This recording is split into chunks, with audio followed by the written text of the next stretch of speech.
So we're finally done with our cleanup today, and it's already 4 o'clock.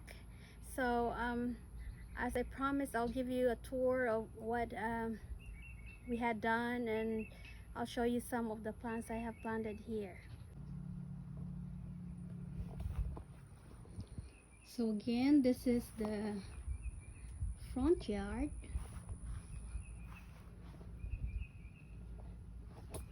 So I'll give you a view of the front yard. It's right there, over there. And so on this side of the front yard, I planted this rose tree. This is a yellow rose. They produce yellow blossoms in the spring, and it's covered with this yellow, but I did not deadhead it, so it's not going to bloom again, because I noticed that they produce very big rose hip. This is a rose hip. This is the seed pod of the rose, and I want to harvest them when they ripen, maybe come November, because I just learned that this rose hip has vitamin C in it that is 20 times greater than the vitamin C of orange, and it has also vitamin A and vitamin E. So this is very good for you. So you can eat it fresh, put it in salad, or just eat it. They said it's going to be a little tangy, sweet, and you can also dry it and make tea from it. So I'm going to harvest those. So I don't mind if this one will not bloom again until next spring, but it's okay because I want to harvest these rose hips.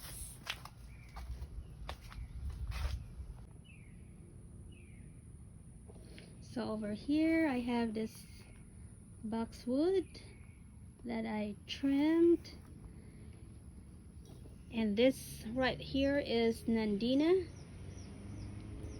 That's the Nandina that will turn red in the fall, and here below it is a gardenia, but this gardenia is the creeping gardenia.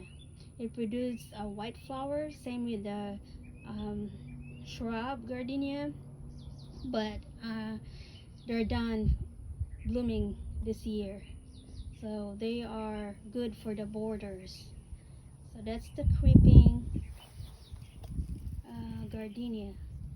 Then some more boxwood here, and some more of the Nandina, and then I have some irises there. And then at the back is a Loropetalum topiary that I made. I planted that maybe 5 years ago, and I tried to make it a topiary. I don't know if I continue with the bottom one, make it a 2-ball, but it looks like it's pretty with the just one. It's the bottom I have problems making a good ball in the bottom because of this shrub in front of it. But now that I was able to trim all these shrubs, maybe that would grow, and I think I need to stake it so it will grow straight. But yeah, that's my very first topiary that I made. I'm very proud of myself for that. And then I have this gardenia here. So this kind of gardenia has a broad leaf, but they produce the same beautiful white flowers. There are still some flowers, few blooms, but they're almost done, and it has a very shiny leaves. And then I have some more of that boxwoods there, and then some more of that gardenia and iris, and then I have another shrub here. This is a holly. I don't know what variety is this, but look at those berries. These berries will turn red in the fall to winter. This is going to be very pretty. Look at all those berries, very beautiful. And then I have a big knockout rose there. It's still blooming, but they bloom a lot in the spring. So I did not trim them, just let it grow and become a tree. And I think that's very nice in there. And then over here I have planted another rose there. That's a white rose. I'm not able to deadhead these roses. That's why they don't rebloom. But it's okay because they make rose hips. This too has rose hips, very big rose hip. Look at that rose hip there. That one. I will harvest those in the fall. Alright, and then over here I have another iris here, and that Nandina is struggling, so I need to do something about that. And then another boxwood there. And then I have another tree here. I just forgot the name of this, but this is probably an orange berry. I don't know, but it produced orange berries. This here turned orange. And I planted this for the birds here. So these are food for the birds in the fall. This is going to look orange in the fall. Very beautiful. And then over here I have this snowball that I try to control. So I'll make this like a shrub and maybe make it a little ball too, like the other shrubs here. So it produces those white flowers in the spring. Alright, so that's again the side of the front yard. Alright, and in the front yard we got this tree here that I planted 5 years ago. This is a very beautiful ornamental tree. It's called Chinese maple. It turns yellow in the fall. It's so pretty. And then over here on this side I planted a fig tree. This one is a fig tree and it has fruits. See? It has fruits. I planted this maybe 3 years ago. I planted two. The other one over there. There's one there. But it's struggling. It's not growing very well. And then I get another ornamental tree here. And this is called dogwood. This is a white dogwood that produces white flowers in the spring.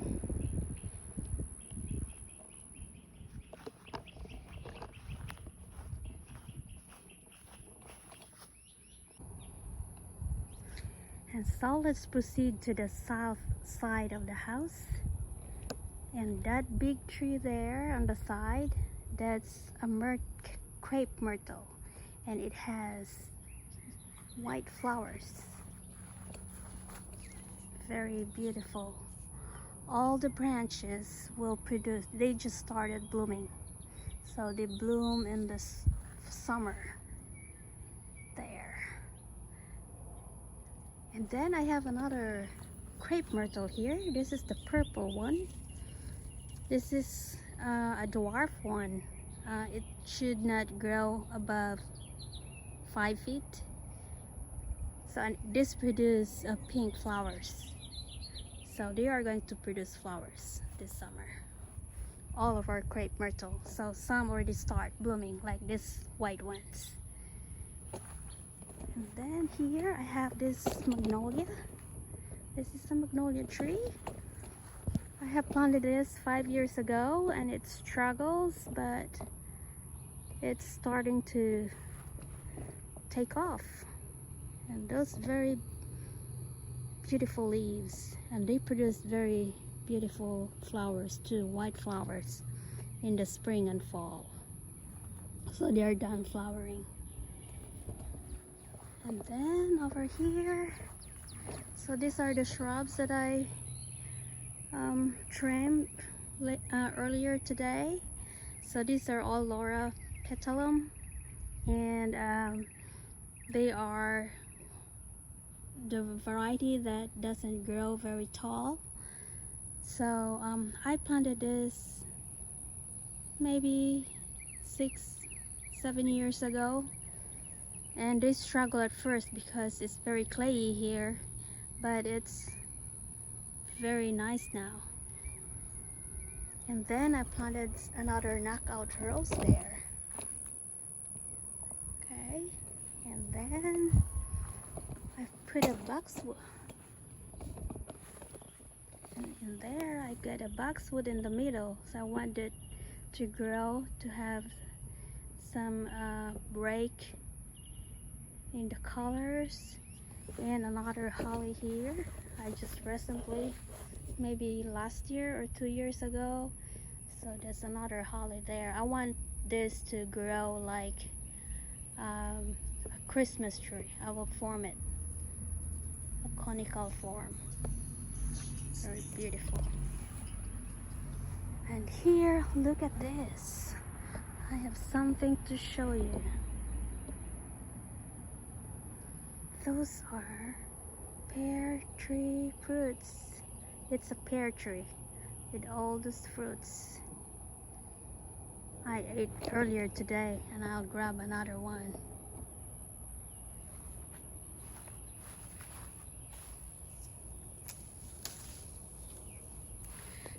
So you know, this pear tree, I like to eat this when it's fresh because it's crunchy and it tastes like guava in the Philippines.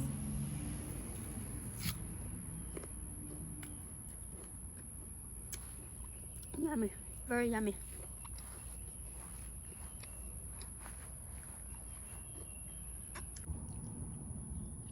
And here I planted this peach tree together with all those other fruit trees like the pear tree, but I don't know, I probably won't be able to see fruits in that one.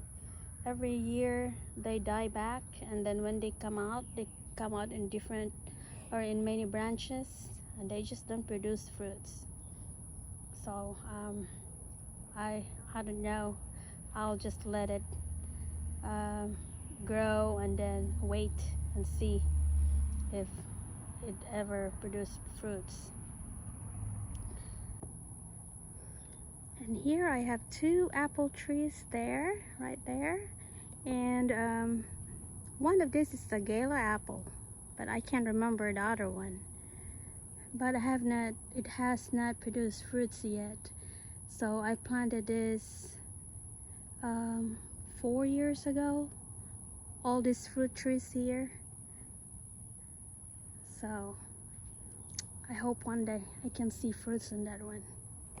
And then over here I planted that ligustrum yellow there, and this is another knockout rose that become a tree, and there are many rose hips in there too that I can harvest later this fall. And then I have this butterfly bush. I tried to trim it earlier this spring because it has grown very big here. So that's a butterfly bush where butterflies love. And then I have a banana tree there. So we are now at the back of my house. So these are the plants I planted here, the back. I got that at the very far end, that's the arbovita. And then I have some hostas there, some ferns. I get this lamb's ear there that grows very good, and I can't remember this one here, but it produces yellow flowers in the fall. And then I put an arborvitae at the back of it. I probably put it too close to the house. I don't know, I might take that out from there one day. And then I put some Asiatic lilies there. They are done flowering. They flower in middle spring or late spring. So those are yellow Asiatic lilies. And look at the back. Those are the stargazers. These are very beautiful. I really like this lilies. So that other one there, I just took it out from the mother plant. So now I got two of them, and then I got some daylilies. They're in front of it. These are the yellow daylilies. They are blooming daylilies, so it blooms all season long. And then here, these are my autumn joy sedum. So, and they are budding. I don't know why they bud so early. They're supposed to flower in the fall, but maybe this would open in the fall. I don't see this very much here because I now live in Ty's house. I only come here when I'm cleaning up, weeding and all. And then I planted that same shrub in there, that one there that I took from the mother plant. So these are the plants I planted here at the back. So now let's go to the northeast side of my house. So this is it. We got a shrub there that I would like to form a little tree, and I forgot the name of it. And under it there is also a grass that produced those lavender flowers, and I forgot the name of that too. And then I got more of the ligustrum, those yellow shrubs that I line up here. And then I got another arborvitae there. So I got two of that shape the back porch. And then I got a lauropelum there that I wanted to grow a little wild. I will not make it a ball like the other. This is another kind of lauropelum. This is not the shorter ones. This is going to grow very big if you very tall if you let them grow tall.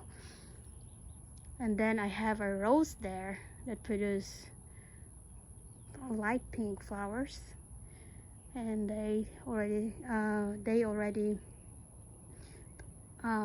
bloomed in the spring. So I have not deadheaded them, so they have not rebloomed. And then over here I get this bottle brush shrub, and this bottle brush produce like a brush like blooms in the spring, so they are done blooming. Alright, and I have this other plants here, flowers. That's the I forgot the name. The speed wheel flower. And then over here I have this another knockout rose that is now become a tree right there. And then over here I got this shrub. This is the rhododendron, or we call it azalea. This is a white azalea, and it already bloomed in the spring. And then this is my hibiscus. This is a perennial hibiscus. They come back year after year, and I should have showed you this morning when it was open, because they just bloom a day. Their flower open and then close at the end of the day, but tomorrow there will be lots of them again. There are so many buds in there. They're all buds. That's very beautiful. I have that for a long time now. And over here at the right side of the garage, I planted 3 arbovita there, and I put some nandinas in front of it. These are nandina shrubs, and then I put some lamb's ear there. So this is the look of this side here all year round, because they are all evergreen, so they don't lose their leaves. And I think the lamb's ear will die back, this one, but it comes back in the spring. But all the others are evergreens, nandina and the arbovita. And then that's the other side of the, I make it the boulder on the other side of the garage. And then I make a little bed there. That's the bed I made. There's some rose there and that purple crepe myrtle. And I have some daylilies in that bed. And over here, this is another purple crepe myrtle. It produces pink flowers later. It has buds already. Yeah, it is. It's budding. All the branches will produce flowers. See, it has buds already. And then I have this ornamental tree here that turns red in the fall, and this is called Florida maple, Florida red maple. And then on the far front, in the front, we have that another crepe myrtle there. That's a white crepe myrtle. And on the other side, it's blooming now. That's a pink, peachy. I don't know how do you. It's a pink. I think it's a pink one. And then on the other side, I got another white there, crepe myrtle, and there's a deep pink, another crepe myrtle there. So I think that's all for today. I hope you enjoy watching, and thank you so much for giving me company as I clean this yard and make this more decent than it was before. And I hope to see you in my next video. Bye.